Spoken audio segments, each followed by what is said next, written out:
Don't buy a PC with the 8 GB of RAM unless you plan to upgrade it. तो friends आज की इस video में हम रैम के मतलब बताएंगे कि आपने 8 GB की जो रैम लगी हो वो क्यों नहीं लेनी, इसके मतलब आप लोगों को मुकम्मल तौर पर बताएंगे। तो फ्रेंड्स वीडियो शुरू करने से पहले आपसे गुजारिश है कि आपने अभी तक हमारे चैनल को सब्सक्राइब नहीं किया तो प्लीज़ हमारे चैनल को सब्सक्राइब कर दीजिए और साथ में लगे घंटी के आइकॉन को भी दबा दीजिए। तो फ्रेंड्स आगाज़ करते हैं। Some expensive ultrabooks and gaming laptops come with just 8 GB on board.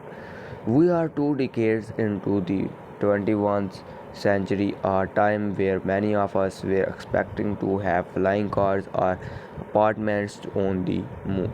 Instead, tech companies are still selling floppy disks and brands new pieces with an untenable 8 GB of RAM. By all means, scrap a 3.5-inch 1.44 MB floppy disk if you still need one.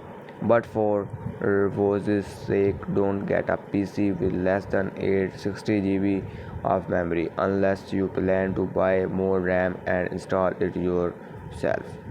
We have reached the point in computing history where you can't competently run Windows and browse the internet with less than 16 GB on board.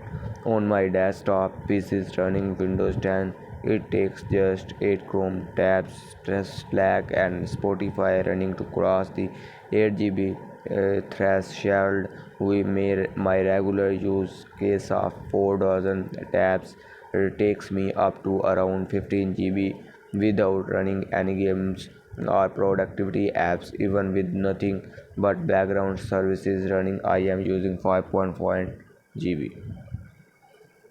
Even playing one game will take your past the 8 GB limit. Many $1,000 gaming PCs have senior editor Sarah Jacoboson Burwell shared a screenshot of her task manager where Elder Rings is eating 4.4 GB of RAM and the Steam your computer's physical RAM. The OS will compensate by swapping data in and out of your paging file, significantly harming performance.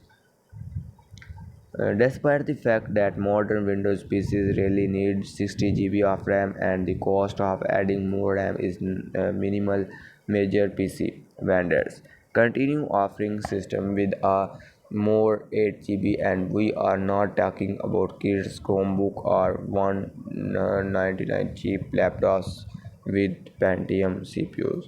Friends आज की video में इतना ही।